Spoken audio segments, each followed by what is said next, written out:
In the name of the Father, and of the Son, and of the Holy Spirit. Amen. Dear friends, in today's Gospel we see Jesus grooming his disciples, apostles, to be the missionaries of the Gospel. The Lord gives the rules and regulation, instructions of how they should expect, what they should expect when they preach, and what are the pros and cons that they will meet, where they should go, what they should preach, and what will be the fruits of their preaching, the Lord tells them. He warns them about the impending torture, persecution that happens, also about how they will be betrayed in their own families. Dear friends, Christianity, like other religion, unlike other religion, brings about radical equality of human persons.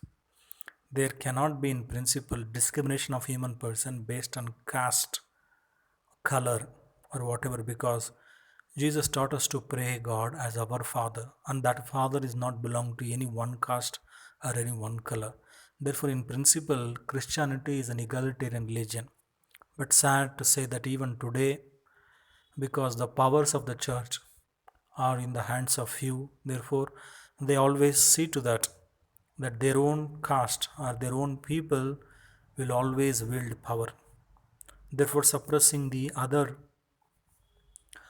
people of other castes. Therefore, there is a caste biased, color biased Christianity, unlike what Christ preached, that is operative in today's world.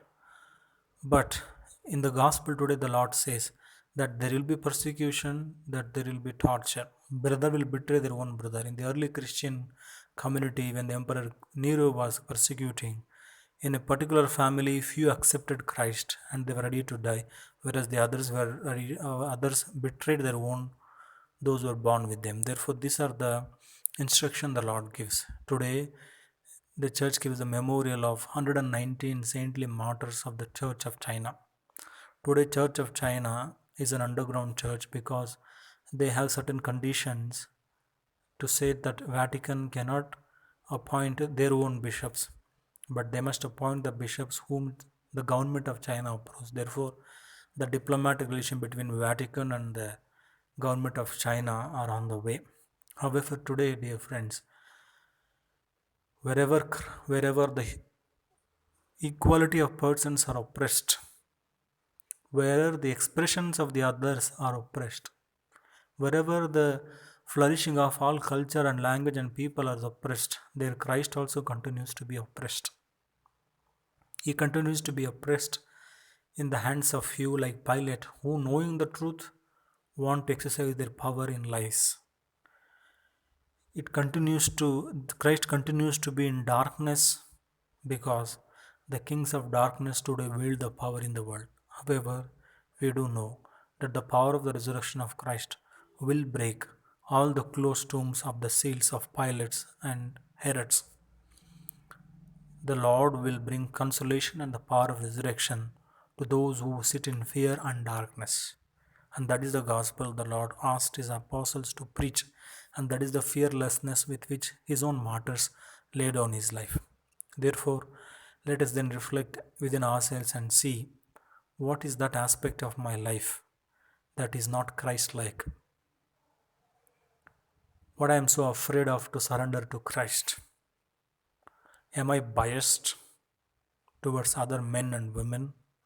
Do I discreetly practice casteism and oppression in thoughts, words, or deeds? Let us ask Christ to liberate us so that we may live as brothers and sisters of our Lord Jesus and sons and daughters of the Heavenly Father. Towards this grace, let us pray.